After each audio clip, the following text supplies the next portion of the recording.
The dates for the much-awaited meeting between US President Donald Trump and Chinese counterpart Xi Jinping have been confirmed by the White House.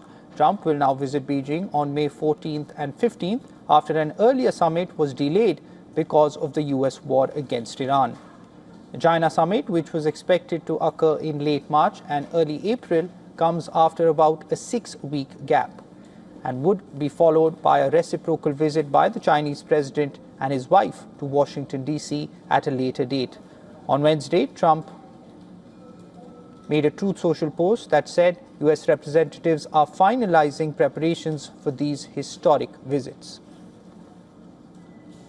Pleased to announce that President Trump's meeting and a long-awaited meeting with President Xi in China will now take place in Beijing on May 14th and 15th. First Lady Melania and President Trump will also host President Xi and Madam Peng for a reciprocal visit in Washington, D.C. at a later date to be announced. The timing of the visit is also being speculated as linked to a deadline in the ongoing war with Iran. The Trump administration has said it expects the war, which began on February 28, to last around 5 weeks.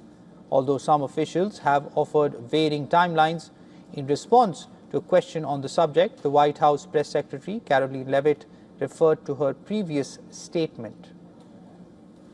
Again, as I've said, we've always estimated approximately 4 to 6 weeks, so you could do the math on that, Mario, but we do look forward, I know the President looks forward to going to China on May 14th and 15th, and of course, as always, we'll provide additional logistical details to all of you in the media for that trip, who I know look forward to coming with us as well.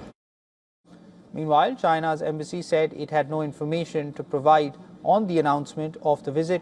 This is in line with expectations, as Beijing normally does not release details of Xi's schedule for more than a few days in advance.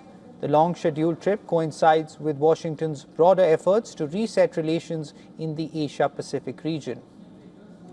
While the two sides could reach goodwill agreements in Beijing on trade in agriculture and airplane parts, they are also expected to discuss friction points like Taiwan, where little progress is expected. 市府报做兑换准备。对。